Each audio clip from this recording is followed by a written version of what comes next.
یہ بات ہے قرآن کی، یہ بات ہے اس انسان کی جس نے رسول اللہ کا دل توڑ کر رکھ دیا۔ اب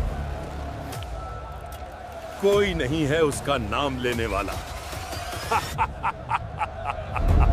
یہ بات ہے ابو لہب کی سورہ کوثر کی۔ إنا أعنيناك الكوثر۔ ہم لوگ اکثر اپنی نمازوں میں سورہ کوثر کو ریسائٹ کرتے ہیں، پر افسوس ہم میں سے کتنے ہیں جو اس کا مطلب جانتے ہیں؟ کیا ہے کوثر؟ کیوں اللہ تعالیٰ نے اسے نازل کیا؟ کیا تم نے سنا طلحہ؟ ہاں، اللہ کے نبی نے ہمیں وہ راز بتایا کوثر کا۔ سبحان اللہ۔ بسم اللہ الرحمن الرحیم۔ سورہ کوثر قرآن کی سب سے چھوٹی آیت ہے، پر ہر آیت کے نازل ہونے کے پیچھے، ہر سورت کے نازل ہونے کے پیچھے ایک کہانی ہے، ایک سچی کہانی، اور ایسے ہی سورہ کوثر کو نازل ہونے کے پیچھے ایک کہانی ہے۔ چلیے اسے جانتے ہیں۔ مکہ کی وہ دوپہر خاموش تھی، لوگ اپنے اپنے گھروں میں آرام کر رہے تھے، مگر اللہ کے نبی خاموش بیٹھے تھے۔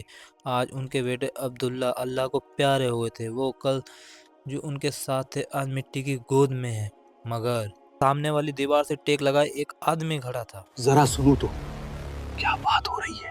ارے یہ کوئی اور نہیں بلکہ رسول اللہ کا چاچا تھا۔ اندر سے آتی ہر سسکی اس کے چہرے کی مسکان بن رہی تھی، باہر سے آتی اس کی آواز نے رسول اللہ کا دل چیر کر رکھ دیا۔ غلاموں کو اس نے کھجوریں بانٹیں، مگر اللہ نے اپنے نبی کو اکیلا نہیں چھوڑا، اللہ نے انہیں ایک تحفہ دیا۔ یہ تحفہ تھا سورہ کوثر کا۔ اس صورت میں اللہ تعالیٰ نے اپنے نبی سے فرمایا، اے نبی آپ فکر نہ کریں، ہم نے آپ کو کوثر عطا کی ہے، تو آپ عبادت کیجئے اپنے رب کی اور قربانی کیجئے۔ اور وہ جو آپ کو بار بار بطیرہ محمد کہتا ہے کہ محمد کی نسل کٹ کے ختم ہو گیا محمد کا پریوار، تو اصل میں نسل ان کی ختم ہو جائے گی۔ تو ابھی سے آپ میری اس بات کا دھیان دیجئے کہ سورہ کوثر کو آپ اس لیے مت ریسائٹ کیجئے کہ وہ ایک چھوٹی سورت ہے، بلکہ آپ اسے ریسائٹ کیجئے کہ اللہ سبحانہ تعالیٰ نے ہمارے نبی کو وہ ایک گفٹ کے طور پر دی تھی، ایک تحفے کے طور پر دی تھی۔ اللہ سبحانہ تعالیٰ انہیں فیل کرانا چاہتے ہیں کہ ان کا اسٹیٹس اتنا ہائی ہے، ان کا مقام اتنا ہائی ہے کہ اللہ تعالیٰ خود انہیں کنسول کر رہے ہیں، یعنی کہ انہیں تسلی دے رہے ہیں۔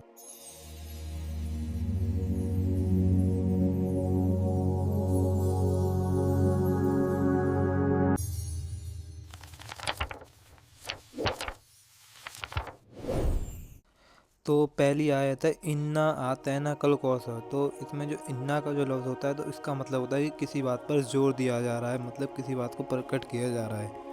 تو انا آتینا کل کوثر کہ بے شک ہم نے آپ کو کوثر عطا کی ہے، یعنی کہ گفٹ کی ہے۔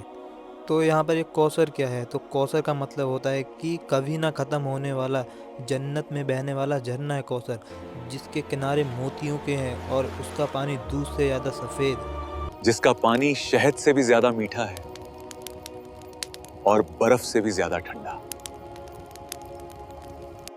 تو یہاں پر جو آتینا کا جو لفظ ہے اس کا مطلب ہوتا ہے گفٹ دینا، یعنی تحفہ دینا۔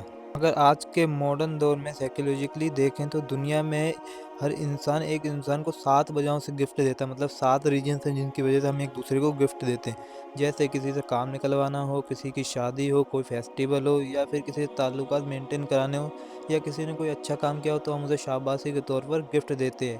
لیکن اللہ سبحانہ تعالیٰ یہاں پر صلی اللہ علیہ وسلم کو جو گفٹ دے رہے ہیں، یعنی جو تحفہ دے رہے ہیں، وہ تحفہ اس وجہ سے دے رہے ہیں کہ وہ انہیں فیل کرانا چاہتے ہیں کہ ان کی ساری کائنات میں ان کی بہت امپورٹنس ہے، اتنی امپورٹنس ہے۔ اللہ رب العزت آپ کو خود کنسول کر رہے ہیں، آپ کا مقام اونچا کر رہے ہیں۔ کوثر جنت کا جھرنا تو ہے، اس کے علاوہ اور کیا تحفے دیے اللہ نے؟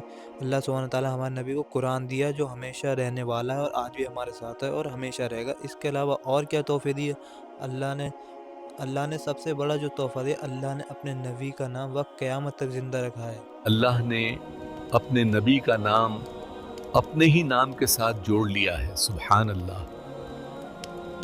اس کے علاوہ انہیں بیٹیاں دی ہیں، بار بار ابو لہب کہہ رہا تھا وطیرہ محمد کی محمد کا کوئی لڑکا نہیں ہے، اس کا کیا نام چلے گا؟ لیکن آپ دیکھیں آج بھی ہم اپنی بچیوں کے نام صلی اللہ علیہ وسلم کی بیٹیوں کے نام پر رکھتے ہیں، آج بھی ہم انہیں یاد کرتے ہیں۔ تو اب جب ہم نے آپ کو تحفہ دے دیا ہے تو آپ کو کیا کرنا چاہیے؟ آپ کو کرنا چاہیے کہ آپ اپنے رب کی عبادت کریں اور قربانی کریں۔ دیکھیں جنرلی دنیا میں 2 طرح کی عبادتیں ہوتی ہیں، ایک ہوتی ہے پرائیویٹ عبادت اور ایک ہوتی ہے پبلک عبادت۔ پرائیویٹ عبادت کیا ہوتی ہے؟ نماز پڑھنا، تہجد پڑھنا۔ پبلک عبادت کیا ہوتی ہے؟ قربانی کرنا، اس کا گوشت لوگوں میں بانٹنا اور